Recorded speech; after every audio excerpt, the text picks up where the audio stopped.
Hello and welcome to Spot the Markets, our weekly analysis of financial markets by Mercury Partners Academy. I'm the CEO, Marcello Zanardo, and I'm professor at Ca' Foscari University. This is our video for the weekend in the 16th of August. It was clearly a very interesting week. Stocks rebounded with the Dow Industrial up almost 3% for the week. The S&P 500 closed 3.9% up for the week, and the Nasdaq Composite gained 5.3%. In terms of winners and losers for the week, we saw a rebound of equity indexes and also stocks that were penalized the previous week. The Nikkei in Japan 225 was up by almost 9%, information technology by 7.5%, and then the Nasdaq and the Nasdaq Composite consumer discretionary up by about 5%. Losers for the week were mainly commodities, lean hog, soybeans, gasoline, wheat. They all were in very negative territory. Looking at the market performances year to date, it's quite interesting to see that now gold year to date is up by almost 23%, above the performance of the Nasdaq, the S&P, which are up by 17%, and the Nikkei, which is up by 14%. We see Shanghai emerging market local bond, international treasury bonds being negative year to date.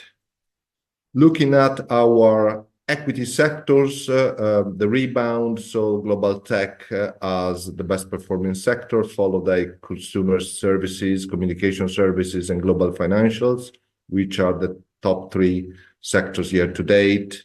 And the global materials is the only sector negative year to date.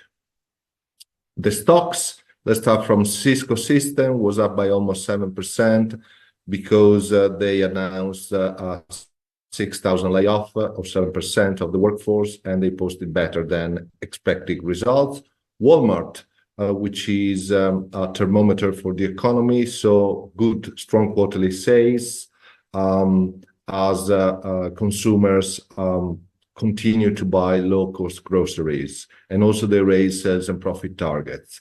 Starbucks stock, which have been suffering quite significantly, jumped 25% after the announcement of a new CEO, Brian Niccol, as the next leader.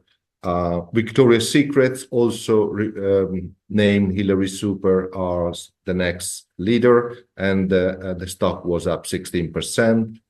Trump Media Technology, after he went back after a long time on X, the old Twitter, went down by 3.6%. And Ultra Beauty, after Berkshire Hathaway taking a roughly 260 million stake, was up by 11%.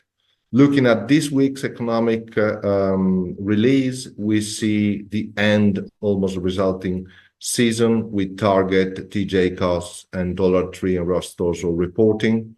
On Wednesday, the Federal Open Market Committee releases the minutes from its late July policy meeting.